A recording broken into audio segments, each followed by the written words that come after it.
Welcome to the Winged Wheel Podcast, the number one source for news, analysis, and discussion on the Detroit Red Wings, the NHL, and all things hockey.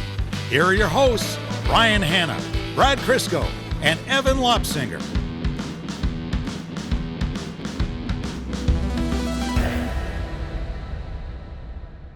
It's kind of neat that the Red Wings decide to remake the movie Jaws every year, where they can never seem to fully defeat the shark.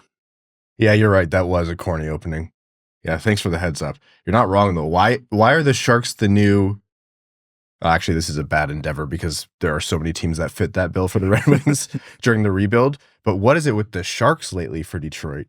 The Coyotes moved, so someone had to take over. Yeah, it's natural.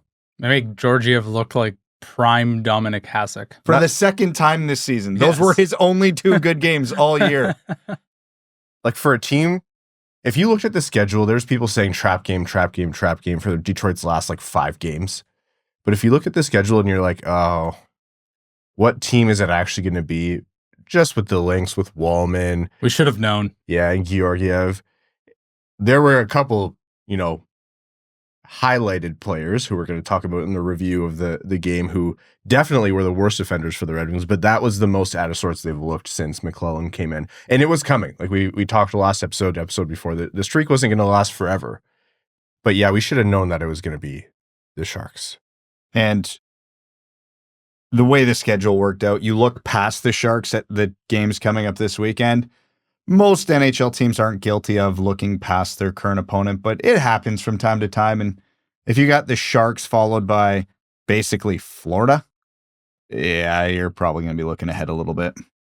Well, good news is we have a lot to talk about with regards to Detroit's not just the San Jose game, but the schedule coming up, because it's going to be really important. It's going to tell us a lot about not just the new look Detroit Red Wings, but also what the rest of their season could possibly hold in store for them.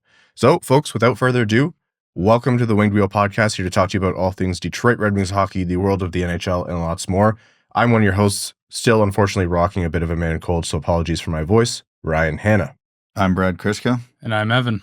On this episode of the Winged Wheel Podcast, we're going to be covering Detroit's unfortunate 6-3 loss to the San Jose Sharks, how Husso, Holl, and others did, to put it lightly. And then we're going to get into takeaways from that game, what McLellan talked about after that game, and a little bit of a departure from what we've been used to with Red Wings head coaches and how they talk about unfortunate losses. He was candid. We're going to be talking about the schedule ahead, what Detroit has in store in terms of their opponents, what this means for not just McLellan and the Red Wings, but what Steve Yzerman might do with this team as it's coming, the trade deadline's approaching, and what's possible in terms of playoffs. Injury updates as Alex Lyon is back traveling with the team, and more. We're going to be talking about Lucas Raymond and the point pace that he's on, as he's been steady this year, and how he matches up to his peers and what we can realistically expect from Lucas Raymond. Various NHL news and more before we jump into overtime. Before all that, 2 things very quickly. First, the Winged Wheel Podcast is primarily supported by our Patreon supporters. Patreon.com/Winged Wheel Podcast if you want to support the show. You get access to benefits like our bonus overtime episodes, which record right after these main ones. If you've never listened to one before, the last one was a doozy. Like, genuinely, if you hate it, you'll hate it. But if you love it, it's going to be fun for you. So check that out as well. You also are automatically entered into all of our giveaways. For example, we give away 2 tickets to every Detroit Red Wings home game, the vast majority going directly to our Patreon supporters. Additionally, you get access to our Winged Wheel Podcast Patreon exclusive Discord. Secondly, wingedwheelpodcast.com/Red Wings, or go to the link in the description if you want tickets to Winged Wheel Podcast Night at the LCA. The next one is on Saturday, March 29th against the Boston Bruins. Your ticket not only gets you access to the pregame live show featuring not just the host of the Winged Wheel Podcast, but also Ken Daniels and possibly other special guests, and access to the game at a discounted rate. You also get a sweet Winged Wheel Podcast and Detroit Red Wings co-branded barber pole jersey. This one is Brad's personal favorite so far, and I think the coolest piece of merch that we've come out with so far. So again, wingedwheelpodcast.com/Red Wings. 6-3 to the Sharks. Talking about it in the intro, yeah, it's bad, but how concerned should we actually be after seeing that performance and that loss? Not at all. They just rattled off 7 straight wins. Yeah, it's the San Jose Sharks. Yes, they're terrible. Yes, they look bad. But they still scored 3 goals. They were still able to keep the game close, and it was a comically bad turnover and some super soft goals that were their undoing, which you can't bank on every game. All the memes and jokes that were flying around Husso last night, he's normally better than that. Lyon and Talbot are consistently better than that. It's not something that's going to happen every game. Again, the memes and all the jokes that were flying around about Justin Holl. As bad as the Wings defense has been this year, those kind of comically bad turnovers haven't been super common. These were not regular occurrences, even in the throes of this Red Wings season. What happened last night was not normal. The offense was still clicking. As sloppy as they looked, they were able to generate chances. I have lots of concerns, but that has more to do with the upcoming schedule than it does what happened last night. So Detroit opened the game pretty poorly with a Ian Ruda goal that started with a Hall turnover and probably a shot that should have been stopped, and that's how you knew it was potentially going to be a rough night for Husso, especially. The theme was established early. Yep. Yeah, very much so. The Sharks go up 2-0 off a Nico Sturm shorthanded goal, wherein every single Red Wings player on that side of the blue line had a controller disconnected moment. Like, bad look for Marco Kasper and how he didn't really try to come back to that puck. And then Husso,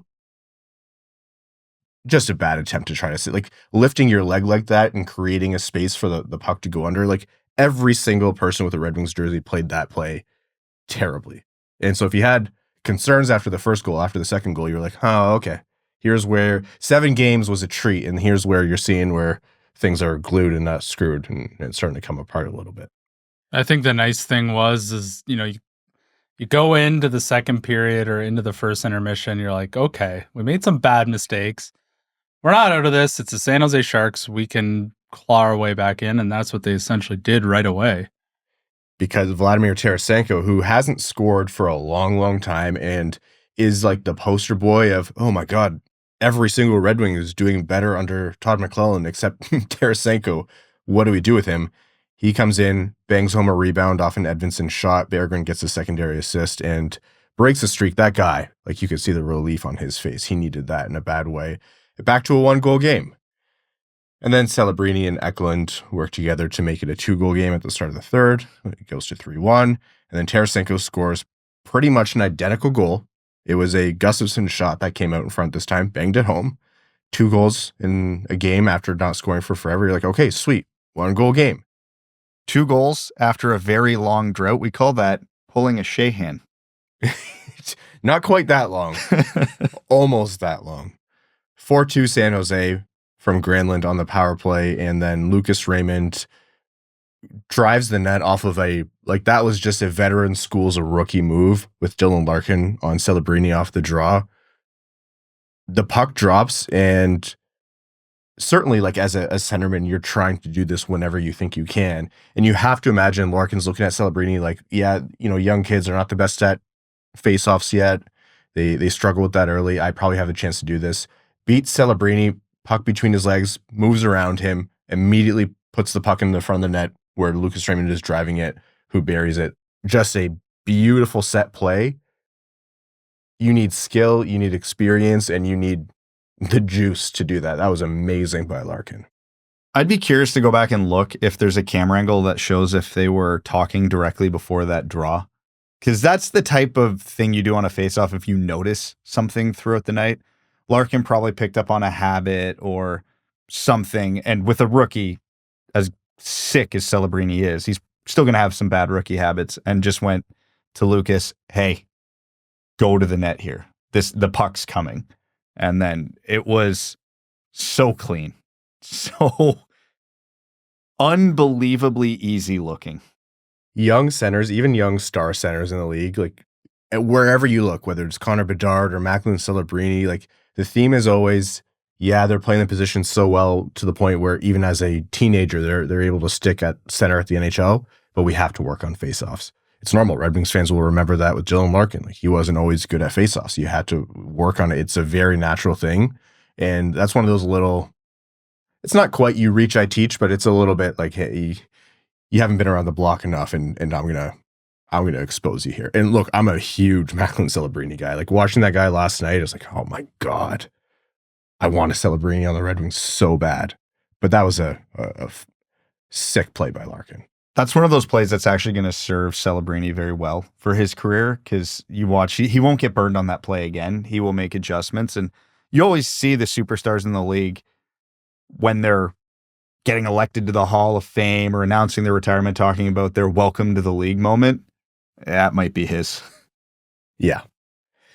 And then Tyler Toffoli scores hell of a freebie.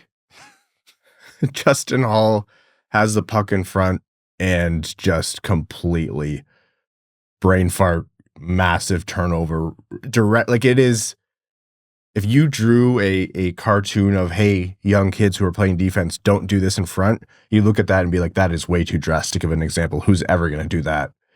Yet Justin Holl with probably the worst turnover of the year for the Red Wings so far, which led right to a Tyler Toffoli goal. And that was the last time Detroit was able to, like, they got the game within one and then it separated to two again. How many times? And they weren't able to come back after that. That was just, frankly, and McLellan said it perfectly, that was brutal from Holl. It wasn't just how bad the play was.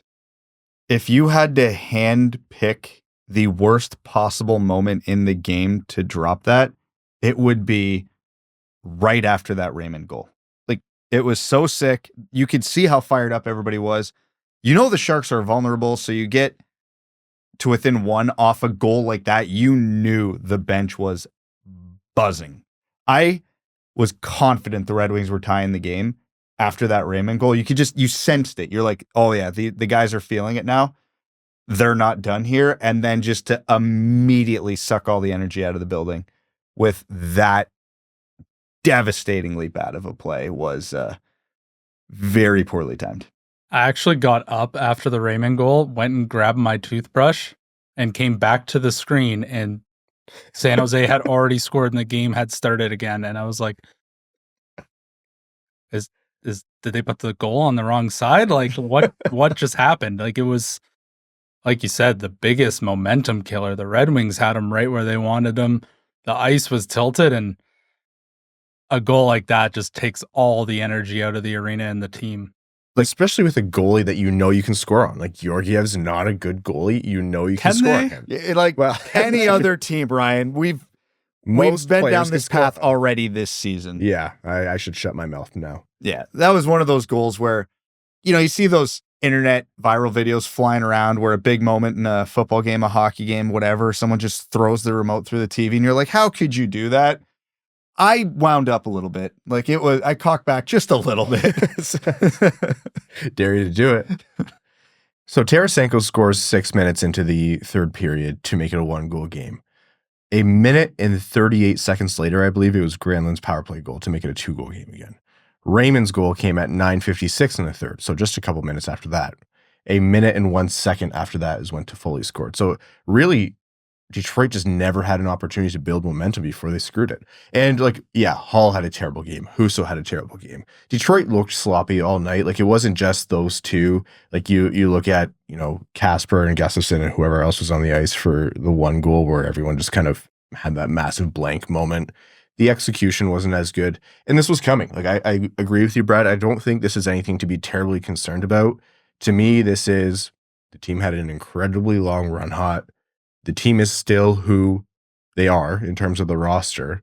And those players aren't going to just magically be amazing game after game after game for the rest of the season from the holiday break onwards. So not that it's excusable, especially you wanted that game heading into the tough road trip that you have ahead, but it was almost expected, and it's not surprising to see players play to their ability, or it's reasonable that they're going to have a game that bad from time to time.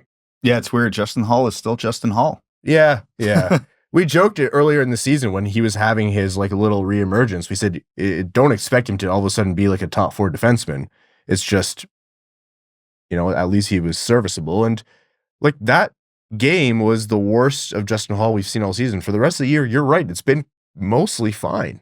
Yeah, he was advertised as a mostly steady bottom 3 defenseman who has some comically bad brain farts from time to time. That's what I kept hearing from Leaf fans is most of the time you're not going to notice them, and that's meant as a positive, but when it's bad, it's that. Yeah. Other positives from that game, Patrick Kane, 8-game point streak. Obviously, Raymond continues to produce, so it wasn't all bad in there, but yeah, altogether it was a bad game. And Detroit walks away from their homestand now, heading on to a rough road trip ahead. But before we get to that, Todd McLellan's comments I thought were interesting. And this is where we're used to Derek Lalonde after every game talking about, well, I thought there were a lot of positives to be drawn, and it was like some drubbing to a terrible team. Bro, we lost 7-1. We don't want to hear it. And McLellan did not hold back. Like when asked about Holl, he said, I'm not going to sit up here and BS for him. He had a terrible night, and that's just the way it is. Like called him brutal, said he sent himself a message. Obviously, Holl didn't play after that turnover. He's not afraid to lay into guys and lay into his team and call it when they have a bad night. And we talked about this when McLellan came aboard. That's part of that is the fans are going to love this based on what they had before in the loan, but keeping the team motivated and saying, you're going to have to bounce back from this means keeping guys accountable. I love it. It's a bit of tough love. Like you look at the hard asses around the league, like Tortorella obviously being the extreme example. He goes at his players in the media all the time. But you look at most of the teams he's been to, they turn it around quickly. The risk with coaches like this is they have a shelf life because it wears and it grinds and eventually the shtick gets old. So I'm curious to see what McLellan in Detroit 3 years from now could look like. But if you're looking for a team that needs a turnaround and a kick in the ass in the short term, yeah, this is what you want to see. My thinking is that McLellan doesn't fall into the prototypical, this guy is such a hard ass and is always like the Tortorella type. He's much more in the middle, and I think those guys, you're able to move in and out of that zone. The players are more understanding. Like Tortorella is kind of always like that. Or at least let's say the older version of Tortorella was always like that. So players will see that and say, yeah, it's kind of, I'm numb to it at this point. But if McLellan or whatever coach doesn't do it all the time, then it holds its weight a little bit more. And I think McLellan is a lot more measured with it. He doesn't have that reputation to me. Yeah, it's all about transparency, right? Like if the players are going to play bad, I'd rather him go up there and say, yeah, they had a bad game than Justin Holl having to go up there and answer questions. Like it's probably better for Todd McLellan to just say, yep, he had a bad game. He knows it. Everybody knows it. We're moving on and we're going to learn from it and put it behind us. So I truthfully love the honesty from, we're all thinking it, right? So it's refreshing to, after what we've been through with head coaching, to hear it so bluntly put. One question before we get into the schedule, one question I got was, why even start Husso? And we've mentioned this in the past, and I think a lot of this, first, you have to give Cam Talbot a break. With Alex Lyon injured, you can't be playing him every game, especially when you're going to need him on a tough road trip ahead. But also, the Red Wings have Lyon, they have Talbot, they have Husso, they have Campbell, and those two guys, despite what you saw last night, they're doing well down in Grand Rapids. And they have Sebastian Cossa, who's proven that he's phenomenal in Grand Rapids, and in his only stint in the NHL has shown that he can win in the NHL, or at least has the promise. They want to clear some space. And there's not like, it's not mission critical. If they go the rest of the season without getting rid of Ville Husso, well, his contract's going to expire and he'll go elsewhere. But if they can ship him out for something, then great. You create space, you get a 6th round pick or whatever it is. And I think the combination of those two things is why you're seeing Husso. I won't be surprised if you see Jack Campbell get time again here. Like this is going to be, if there's an option to move one of these guys, I think Steve Yzerman is going to look at it. Oh, for sure. Hey, you got 4, we'll call it NHL capable goalies. Feels like a bit much. So naturally you do what you can with that, like you alluded to. For this game in particular, you would expect a goalie making over $4 million to be able to beat the San Jose Sharks. But I don't even think it was about that. I think it was more along the lines of, you look at the schedule, Talbot and Lyon are going to get worked. They're going to get worked hard in terms of travel, road games. And the Red Wings defense is still the Red Wings defense. When you're going up against the Tampa, Florida, Dallases of the world, they're going to see a lot of pucks. So this might be the last opportunity until the Four Nations break to actually get them some real rest. So I think they just had to capitalize on that. All right, let's talk about what's coming up in the schedule.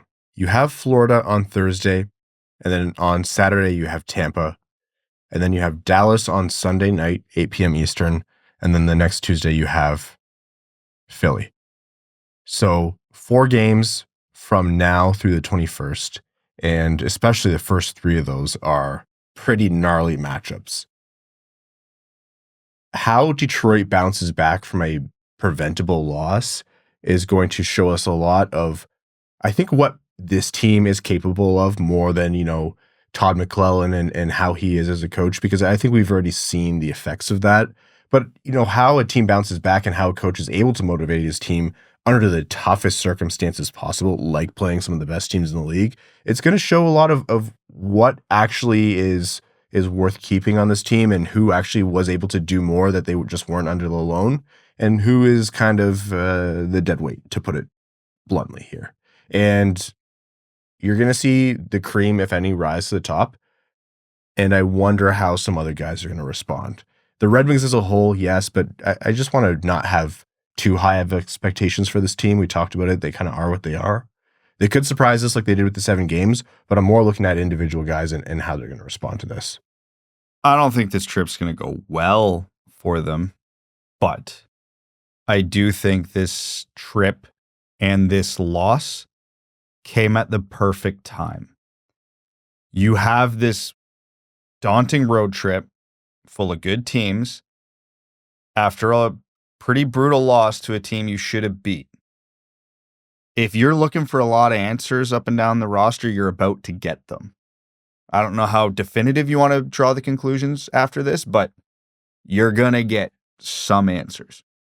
As is the boring answer with any 82-game season, like you're not going to draw hard conclusions after 4 games, but you're going to get a lot of indications of what the team might be thinking about certain guys and who's actually cut out for it, especially under McLellan. Like you've said before, Brad, he's come in and made his impact, but it's not like he's had a full offseason in training camp with these guys. This is McLellan's team, but it's not quite a McLellan team yet. We won't see that till next season, really. And so this is still the sifting out process. Also, like we talked last episode, this team is still in the thick of a weird, crappy Eastern Conference. They're still in the playoff mix. Whether it feels like they should be or not is immaterial to the standings on the board, and we're guilty of talking about, oh, this isn't a playoff team, but mathematically they could be. And so if they come out of this road trip, let's say 500 points-wise, great. That's excellent. If they come out of this road trip 0-4, well, then Steve Yzerman will probably look a little bit more aggressively at making trades to recoup assets kind of thing. Not for guys that are important mainstays of the team, but he'll be less hesitant to move out a guy who doesn't have a long-term future and can get you something even if it's marginal in a trade return.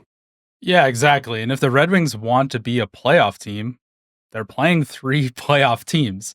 So this is the type of competition you have to play up to or be able to get points against, because if you don't, like, other than the financial implications of making the playoffs, you're just kind of a guest at the party then.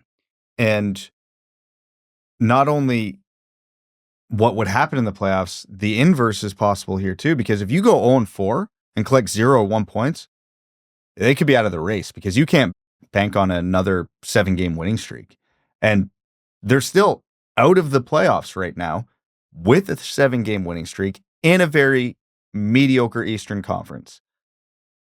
If you absolutely tank this trip, you could come back and be looking up 6 points, 7 points out of a playoff spot with 5 teams between you and that spot.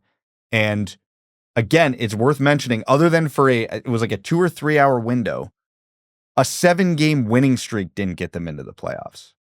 So the realistic view is you have to tread water, even against good teams, because I think the Red Wings have the remaining toughest strength of schedule in the NHL. Yeah, let me read this out for you. They play 23 of their final 39 on the road, and I believe it's Tankathon that said they have the most difficult remaining schedule based on the opponent's points percentage, which is on average a .588, which means on average their opponents are playoff teams, decidedly.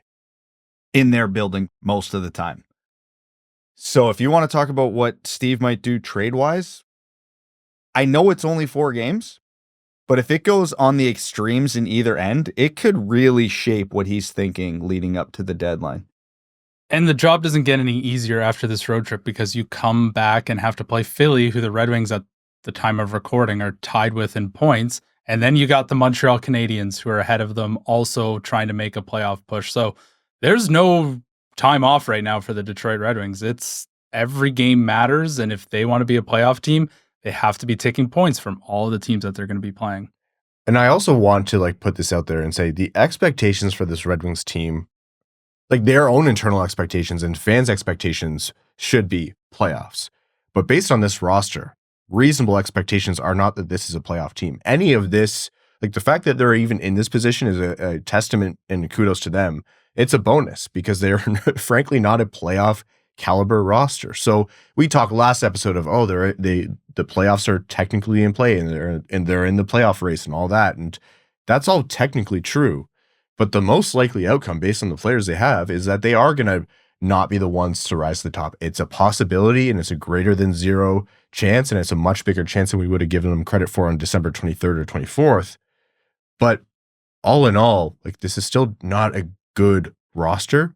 And so you celebrate the 7-game win streaks, you celebrate that the team is now at least fun to watch, and you're seeing guys emerge and you're seeing players develop a little bit more like how they're supposed to, and not every veteran sucks now, Kane has emerged, etc. But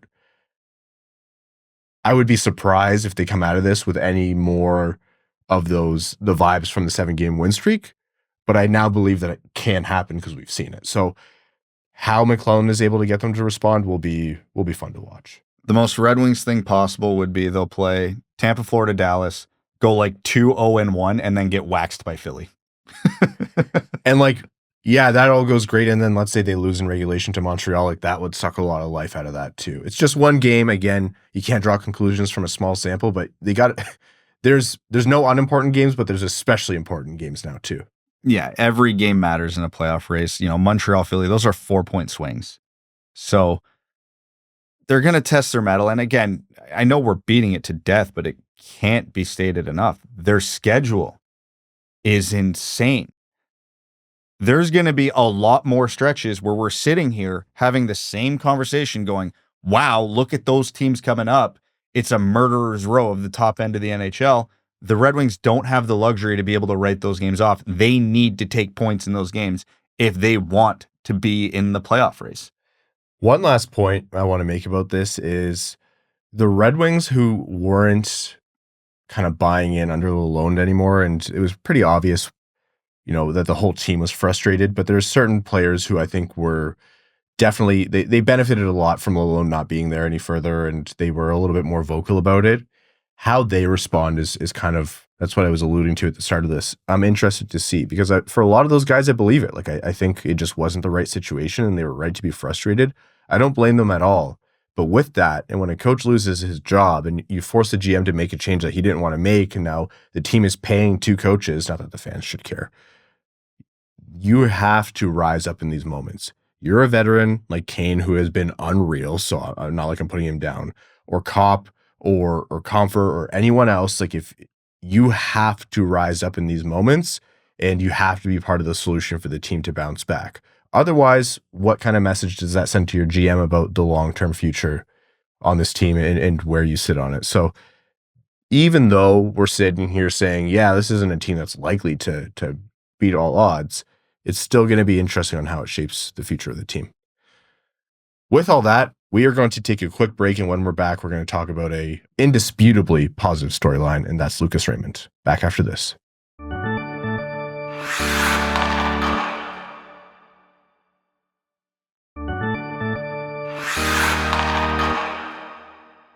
Welcome back. Let's take some time to talk about Lucas Raymond, just because that's something that we should be doing. As of right now, Lucas Raymond is on pace for, I think, just shy of 90 points, 89.6 something. So if you round up, 90 points. And what's unique about that is that hasn't been done since Pavel Datsyuk did it in 08-09. which was the last time any of us were happy. Quick, Evan, how many years ago was 2009? It was 16 years ago. 16 years ago. That is terrible.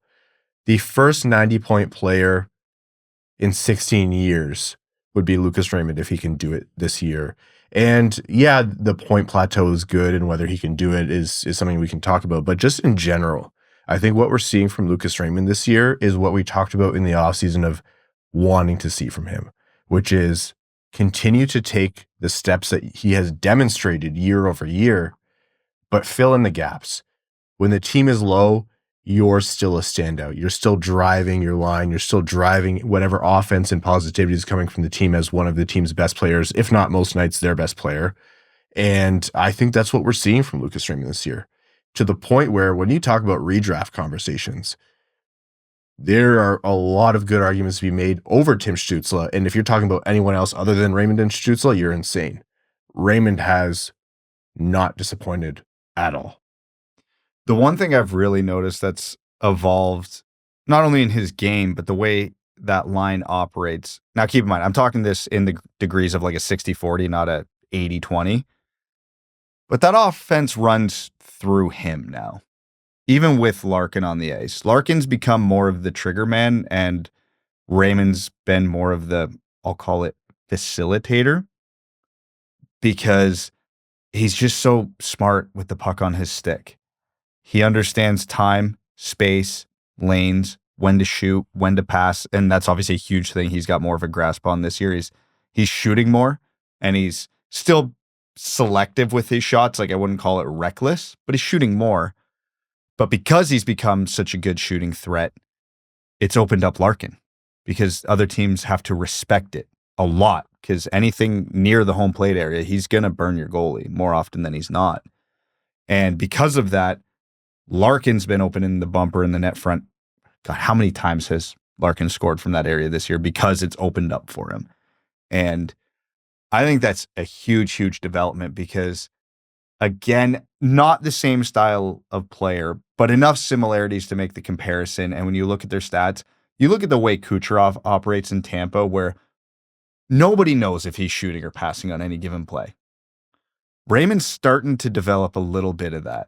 And again, you look at Kucherov's first 4 seasons, Raymond's first 4 seasons, a lot of comparable stats there. And if Raymond can continue to grow this option in his game, I'm not saying he's going to be Kucherov. That's almost certainly not going to happen. But 100-point player? I can see it. I can see the tools and the, breadcrumbs that are leading up to what this ultimate player could be. It's a little bit of like a caveman analysis, but I always think, like, if Raymond is able to do this on a team that isn't loaded with stars, then yeah, as the team gets better with the right supporting cast, why not? And the argument to that naturally is, well, he does play with Detroit's best players. If he didn't all the time before, he absolutely does now. But it's not just about who you're playing with. It's who's taking the minutes otherwise down the lineup. You look at Cup competitive teams, those teams have talent up and down all 4 lines to some degree. And those guys take tougher matchups, or they take away different minutes, and they open up your best guys. When you have the home, the last change advantage, you're able to line match against guys who can't defend against you as well. And that's how your points and your production goes up. And so for me, absolutely, I'm watching Lucas Raymond as a guy who can clear the 90 and maybe even, under the right circumstance, 100-point plateau. Scoring is going up in the NHL too. So if we're talking about reaching those arbitrary benchmarks, the tides are rising in terms of NHL's offense. And was it a guarantee or a certainty before? No, in terms of whether Raymond could be this guy, but I think he's checked every box along the way. Even when things are going bad, you're like, oh yeah, Raymond 2 assists tonight. And that's the kind of player he's turned into. I think for me, the biggest thing I've noticed this year is his confidence. He has confidence all over the ice. He has confidence with the puck in space. He has confidence with the puck with very little space. He takes his time and he makes the right play almost every single time. And, his shooting percentage is higher than everybody else on the team, but maybe he's just taking smarter shots than everyone else. It's, always impossible to know. But Yeah, like I said, for me, his confidence has been just incredible this year. And I don't think we're looking at the top of his progression. I think we're somewhere along the path. And like you guys said, 100 points, I don't think is out of the realm for him at all. And with all due respect to Marco Kasper, and circling back to Ryan's point, the whole Red Wings team, by and large, is a power play merchant right now in terms of the volume of offense they're getting. And obviously Raymond's going to benefit from that. And the 5-on-5 offense, though great, isn't elite. If that's randomly Mitch Marner instead of Marco Kasper, you think Raymond's 5-on-5 production goes up a little bit? If the Red Wings can actually deploy a second line that can play some matchups, and all of a sudden at home, the Red Wings first line of Larkin, Raymond, and pick other good player are matching up against other teams' second lines, you think the 5-on-5 production is going to go up? I do think there is a lot of context here that could help Raymond ascend into a superstar, because we talk about the D playing a lot of tough matchups. The Red Wings first line has to do that as well, because they're the only ones who can keep up with most other teams' first lines. The Marner thing, at draft time, you made the comparison. I remember the draft comparable to Raymond, what his upper limit is, like best case scenario. And Mitch Marner was that comp. And I personally hate player comps because I think it sets unreal expectations that just aren't reasonable. But that one was fair, like play style and how the guy could develop. No one could call you crazy now.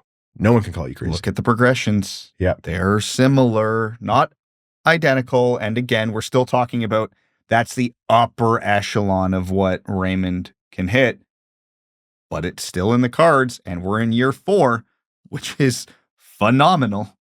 You may have seen the graphic that our very talented Braden on our team put out on the Winged Wheel podcast accounts. The NHL point leaders from December 29th to January 13th. Kane was atop that list. We talked a lot about him just turning back the clock, and he's been fantastic. Second was Lucas Raymond across the entire NHL, 12 points in 7 games played. Jason Robertson with 12, Alex DeBrincat with 11, Leon Draisaitl with 10, Dylan Larkin with 10, Matt Zuccarello with 10. We're starting to see Raymond emerge from just the Detroit Red Wings specific context of, oh, fans are excited of what he could be, to this is national attention now, and he's up there with everyone else in the league. So excited to watch him. And man, if this team ever gets there where they're competing perennially, I'm sure we're going to be looking back at these conversations like laughing, like, why was there any doubt at all about what this guy can do? All right, very quickly. There was never any doubt about what this guy can do. We've been on the Lucas Raymond hype train since before he was drafted by the Red Wings. I will say, like, for having a penchant for being wrong, which professionally we do, of course, like you've never hammered a draft pick favorite more of all our nearly 10 years, and we're getting very close. We're under a month away from 10 years, boys. A decade of this. so 10 years of this, and here's my one correct opinion. What a correct opinion it was, though, because you hammered the table for Lucas Raymond start to finish. So unfortunately, Brad, I think this is 2 episodes in a row. I'm giving Brad credit. You must be feeling under the weather. Oh, quite. Other Red Wings updates that I didn't get earlier. Tyler Mott, upper body injury in that game, didn't return, did not look great. So we'll see what happens there. I wonder if we see like a Watson call-up or something for this road trip. And then Jeff Petrie doesn't seem like he's close to returning either. So Detroit's going to have to continue to work with what they got on defense. Hey, that can be an all-Swedish bottom 4, possibly. Could be. This is how we win. Well, the Swedish mafia in Detroit has never failed us. Okay, let's jump into some NHL news here. What are the Pittsburgh Penguins going to do? About that's a great point. Which point are you going to bring up first? I don't know. Well, they might have some expertise from recouping. I don't know if they ever got those Yager bobbleheads back, but their loss prevention team, elite. No, it's not elite. Their loss recovery. The prevention team's terrible. Oh, Gino yes. just lost all 3 of his cup rings. You're right. Which is actually, it's a very sad thing. Like, it's happened a lot with pro sports, like people breaking into athletes' homes while they're away kind of thing. But yeah, the loss prevention's not good in Pittsburgh. In a couple ways, they just waived Tristan Jarry as well, and they're at their wits' end with him, and that's a big contract, and They're at a crossroads now, which they've been at for how long? Since Rutherford. The Penguins are the ultimate team of they're stuck. I understand you cannot move on from Crosby and Malkin and Letang. And if I was a Penguins fan, I wouldn't want to. I would agree to a large extent to what they're doing. But they have an awful prospect pool. They're an unlikely playoff team. And they've got a goalie locked up long term that can't stop a puck. Like, they are stuck, and they are going to have to get very creative, which at least recently I'll give Dubas credit for. So finding those, McGroarty, Tomasino type trades, like, hey, they're youngish. Let's take a chance. And I like the thought, but they've got to commit to something sooner than later. And given that they're willing to bury what seems like a very big contract in the AHL, seems like they're starting down a path. Curious to see where that leads them. I think they're just done with Jarry as a person as well. Like this year, we had the comment earlier this year about, oh, that's not how you score goals. I can't remember the play that the backdoor goal where it was like off a skate. It was it's like, oh yeah, that's not a hockey goal. It's like, man, it's just an attitude thing. I think that's come to be too much for the Penguins to bear. No pun intended. So now he's down in the AHL. Wilkes-Barre? Oh, I thought it was. Is it Wilkes-Barre? I thought it was Barrie. Wilkes-Barre, but I honestly was like, what does a bear and a penguin? How do those two have? Don't talk like I'm irrelevant. My head bear, cold. Penguin. Carry on with your point. Don't let me interrupt you again. I think they're just over his personality issues that he's got going on. I think a lot of people were bringing up clips of him, staring down his defenseman when a shot got hit off a defender's skate and went in. It's just like, I think they're ready to move on from him and try and tighten up the locker room a little bit and try something else.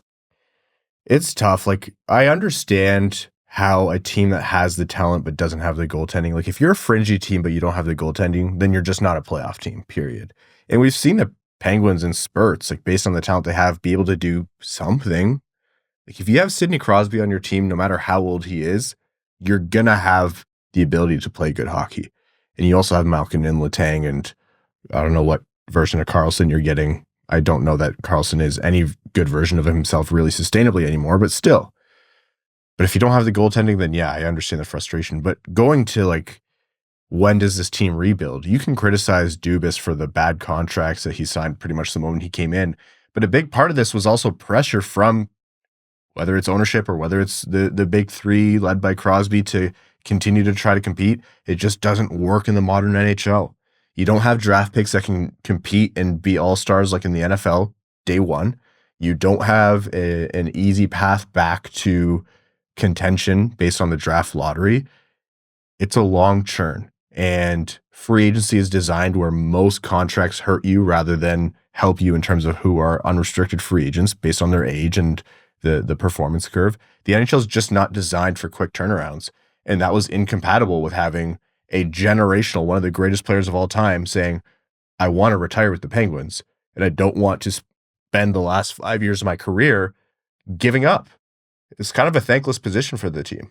Like I said, they're stuck. I can sit here and criticize them all I want. I don't see a good path forward for them in the short term. I genuinely think their best path is keep doing the types of trades that he's been doing. Let's see where you can moneyball some value out of some other teams, and don't trade away futures.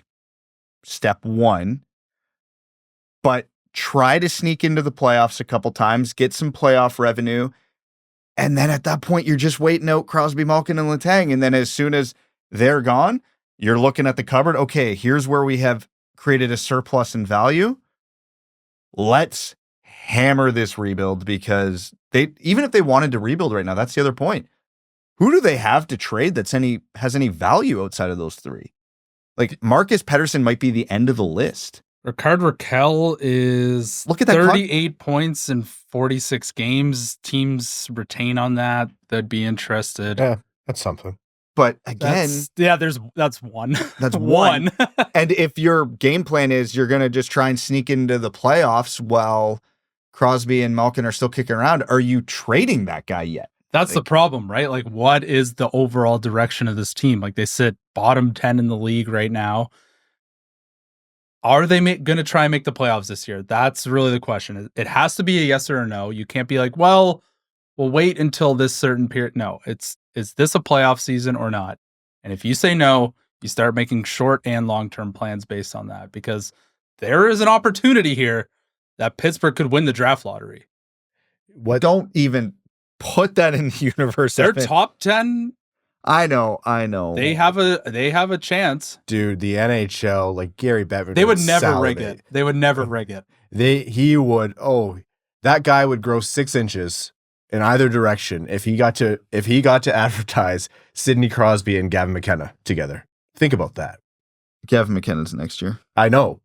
And you think that they wouldn't say, hey, Sid, stay around? And don't put that in the universe, I'm Ryan. just saying, bro. I hate both of you. Yeah. Okay, to get off Pittsburgh in a moment here, but one last thing. Think about how good those 3 players, their big 3, are, because this team is still kind of flirting with the idea of a wild card spot in a crappy wild card year. And how many bad moves did Rutherford and then Hextall especially make? Like, they didn't need to be this bad. They made atrocious shot in the foot repeatedly moves after winning 3 cups. This team honestly could have been Tampa or Florida, like, still. I'm so happy we're so far removed from the 08 and 09 Cup finals, because it's allowed me to appreciate Sidney Crosby. Everybody who watches hockey and even is casually aware of hockey knows how elite and unbelievable Sidney Crosby is. Everybody would make an argument that he's at worst fringy top 5 all-time player in the NHL. I still think we sell him short. Like, he won a cup, 4 years after coming into the league on what was the biggest joke franchise in the NHL. And then he's kept them elite for however long. And even now, when this team has cratered, they still flirt with the playoffs from time to time because of how good those 3 are. Obviously, Crosby's the catalyst of it, but Malkin is sick. Letang is still at least, good. But it's crazy. And I'm so happy the rivalry's so far behind with Detroit, because at least now we can appreciate it a little bit rather than us being the victims of it from time to time. Yeah. After he retires, there's going to be a lot of, like, there's usually a bump after that. There's a little lull, and then people are like, oh, wow, this guy it starts to get celebrated a bit more. I imagine we'll see that. Yeah, because you have the GOATs of the NHL. You've got Gretzky, you've got Lemieux, you've got Orr, you've got Howe. He's in the conversation starting there.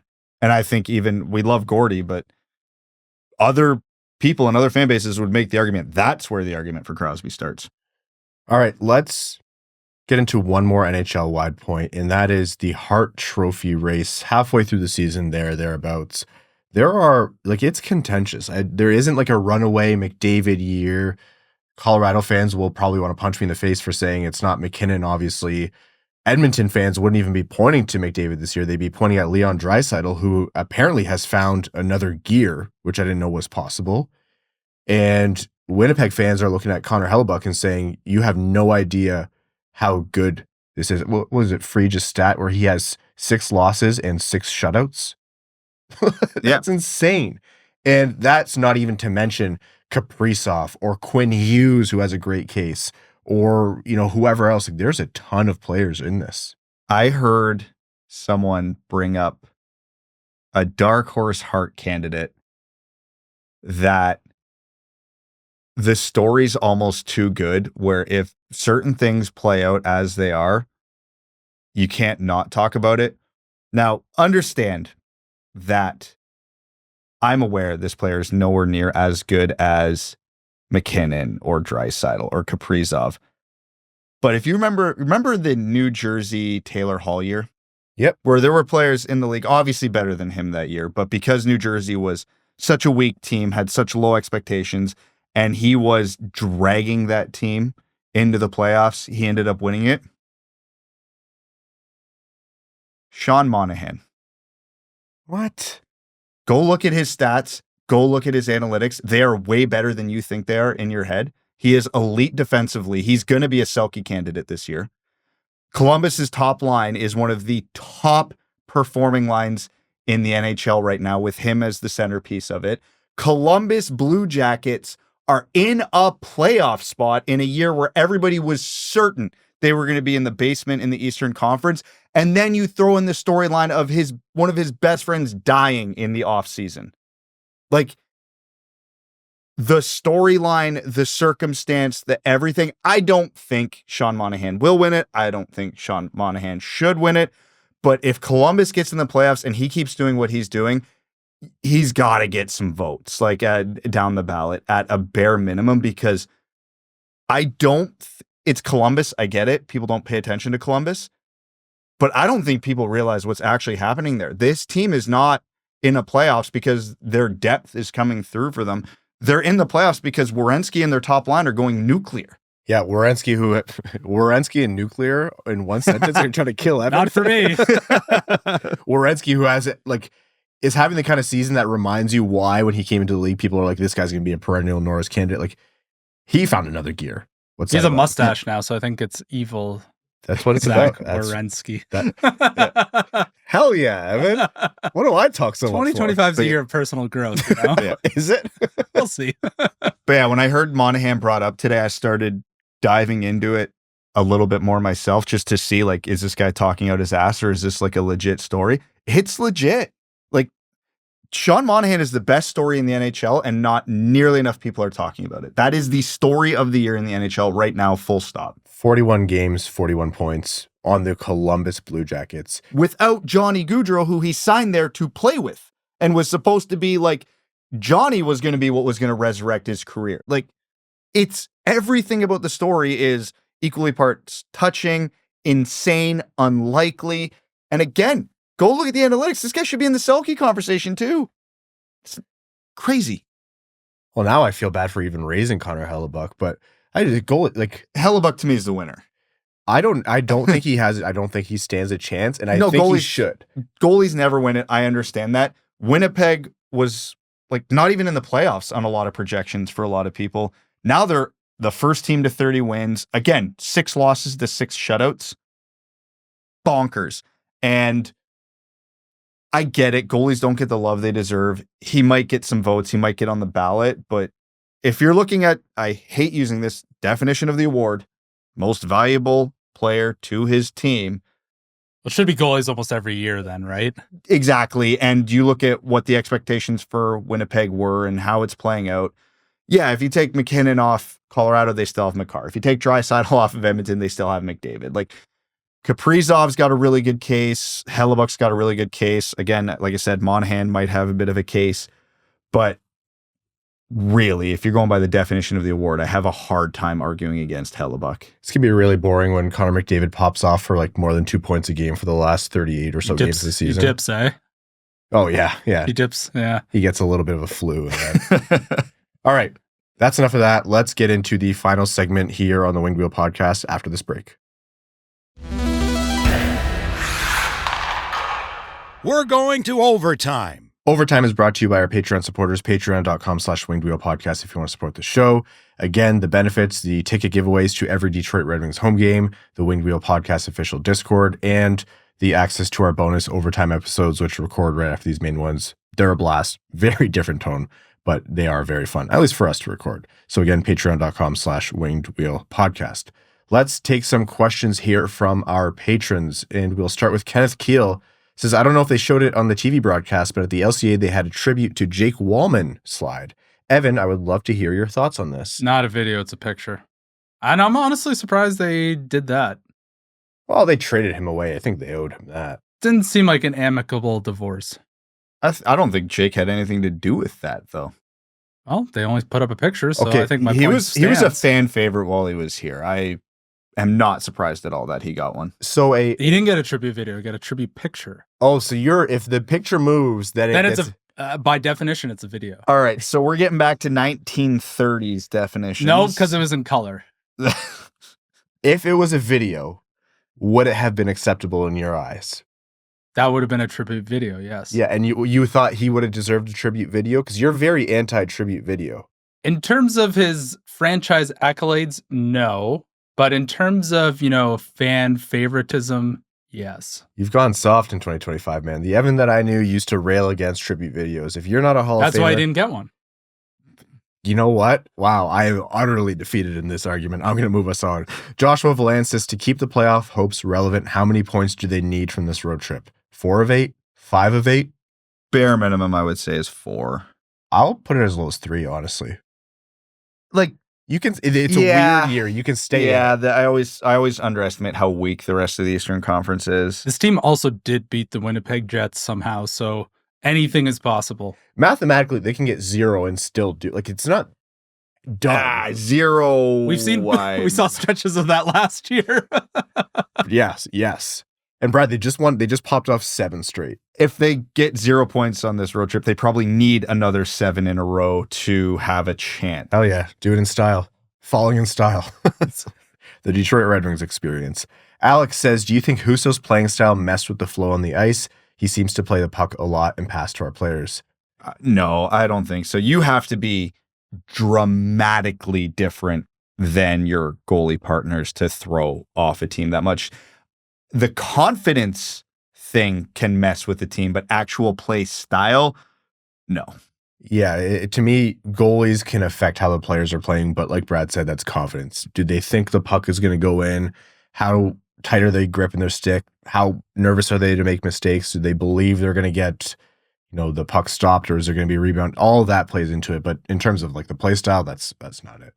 And as Brad said, like we've seen Husso have good nights too. It's like if you go from Mike Smith to Jaro Halak, that might be enough of a play style change to mess with a D, but there's not enough different styles in the Wings organization to screw with the defense that bad. Man USA fan Man Adams says, so our roster is the roster. It is a team game, but it's hard to not think 2 players contributed heavily to that loss in Holl and Husso. The holes will be found out. Is Steve going to find a way to add a legit D-man sometime? On a side note, I am happy with how Johansson's progressing. Legit D, I don't see it in season this year. Not impossible, I just don't see it. And with the glut of super talented forwards that are on the market right now, that should absolutely be the focal point of Steve's hunting right now. Sam Miliacho says, small detail I noticed, Raymond was getting a good amount of PK time under Lalonde in the first couple games under McLellan. In the past 4 games, Razor has 0 ice time on the PK. Is this to preserve his energy for 5-on-5 in the power play, or was he not performing well on the kills? I thought he was doing okay from the eye test. Maybe he doesn't fit the McLellan diamond scheme as much. Could be a little bit of both. It's probably a little bit of both. And frankly, as a team who, was struggling for offense, you do want your best offensive players with as much ice time as possible at 5-on-5 and on the power play. Despite how good everything's been going under McLellan, the theme of he's going to have to ride his top 2 lines pretty heavy, that's still there. The bottom 6 has not been pulling their weight. So it could be a little bit of, oh yeah, these guys might have to start playing 20 minutes a night if we get down the stretch. So kind of game planning for that maybe. Seider, I barely know her. Brand new patron. Welcome to the Dub Dub Club. Great name. You're going to fit right in. Says first time patron and fairly new listener, but love the pod so far. Not that Tuesday's loss was all Husso's fault, but do you gents see Husso hitting the ice for the Wings again this season after that performance? Given Talbot and Lions' injury track record, yes, I do. I wouldn't be surprised if we start to see Campbell a little bit, and yeah, injuries are going to dictate this. There's a scenario where he doesn't, but I don't think that's guaranteed.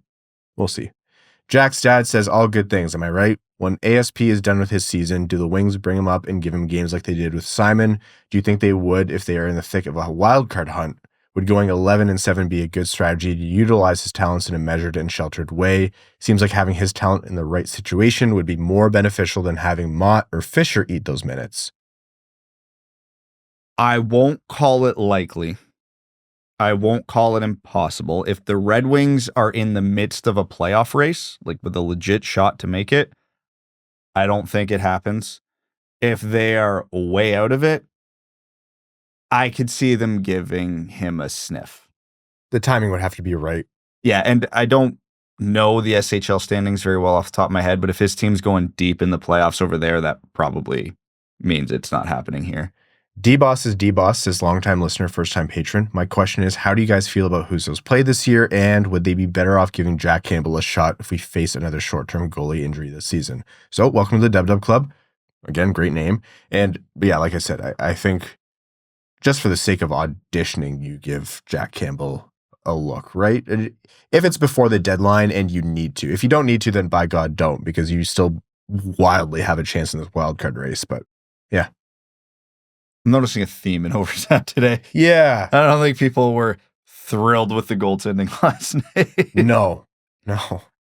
That's the thing. Like, this team early on in the season was propped up a lot by monster goalie performances. And even now, when they're playing better as a unit, a lot's exposed when the goalie lets you down early. Last one here from Joseph Berry says, now that the winning streak is over, do you think Yzerman will be more willing to make a trade than he was during the streak? Keep up the good work, gents. Don't think it makes a difference. I think, yeah, he's just as willing as he was. And I do think he is willing, and I do think he is trying. But as Steve Yzerman will tell you, it takes two to tango, and there needs to be a willingness and a partner from the other side. All right, with that, we're going to wrap up this episode of the Winged Wheel Podcast and get to our Patreon exclusive overtime. Very quickly, though, we just want to offer our condolences and say everyone who's been affected by the fires in and around Los Angeles and in California, we are devastated to hear and see everything that's been going on.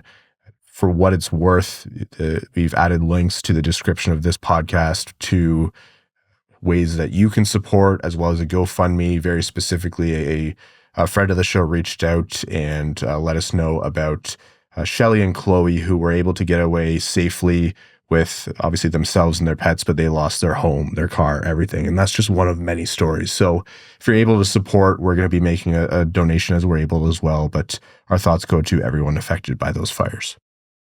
Okay, as we wrap up this episode of the Winged Wheel Podcast, we'd like to thank all of our listeners, whether you're a new listener or a listener of old. Thank you so much for tuning in. If you want to support the show, patreon.com/Winged Wheel Podcast. Again, the bonus overtime episodes, the tickets, the Discord. And if you want to support the show, but Patreon's not for you, subscribe wherever you get your podcast. Click if there's a notification or a bell or a download, all that helps. Leave a rating, the thumbs up, the stars, the reviews, all of that helps a ton. Tell a friend about the show. To all of our patrons, we could not do the show without you. And our name level supporters on Patreon, you are the absolute best.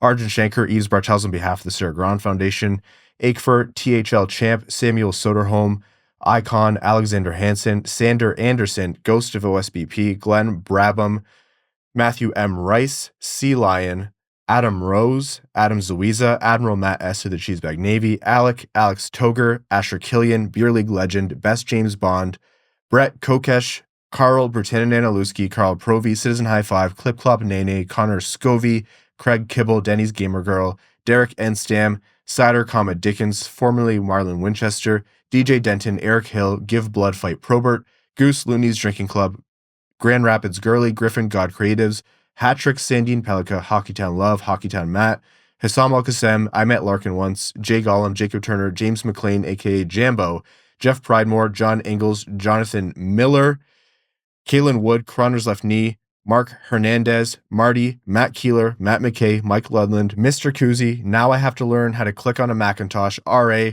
Raptor Kitchen, Riley Enright, Robert Smith, Roy Donk, Ryan Britt, Scott Martin, Skeletor, Steve the Liability, Stephen Ordeleb, That's What I Appreciate About You, Walman's Elite Dancing D, What, Bust a Gut, Izerplan Stan, Aaron Hudson, General Andy Bohannon of the Cheesebag Army, Sam Bankson, AA Ron, AB, All Motor No Hands, Ann Stanislavski, Bellingham Acid Balls, Bex, C.E. Hayes, Chimkim Nutkits, Commander Ben Barron of the Cheesebag Space Force, Connor Layton and Corey Prida, Darren Fick, Datsuk Stangleberries, Deep In, Cider, Dylan Larkin's Trade Sacrifice, Eric Nance, Evan Beckner, Frank Stanley, Gene Sullivan, Grepsky, Griffey Boy, James Pridemore, Jeremiah Dobo, Jim, JM Rhapsody, Joey Jojo Shabadoo, Josh Yelchin, Chaotic Monkey, Kevin McCracken, Quaz, Larkin's Loyal Lemming, Linda Hull, Lonnie Zone, Lucas Raymond, Mitch Minier, Ophelia, As Good As It Gets, Ryan M, Sam Miliacho, Sandy P, Right Hand D, She Got a Big Chungus, so I call her Big Chungus, Steven, That Other Guy, The Hodag, The Hat 123, Trent Thorough,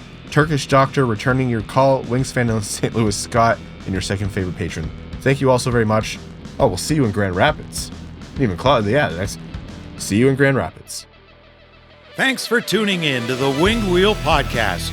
Be sure to visit wingedwheelpodcast.com, where you'll find links to subscribe to the show on Apple Podcasts, Spotify, YouTube, or wherever you get your podcasts. You'll also find ways to support the show, like Patreon, official podcast merchandise, and more. And don't forget to follow us on X at Winged Wheel Pod, at Ryan Hanna, WWP, at Brad Crisco, and at Hockeytown Evan, as well as Winged Wheel Podcast on Instagram.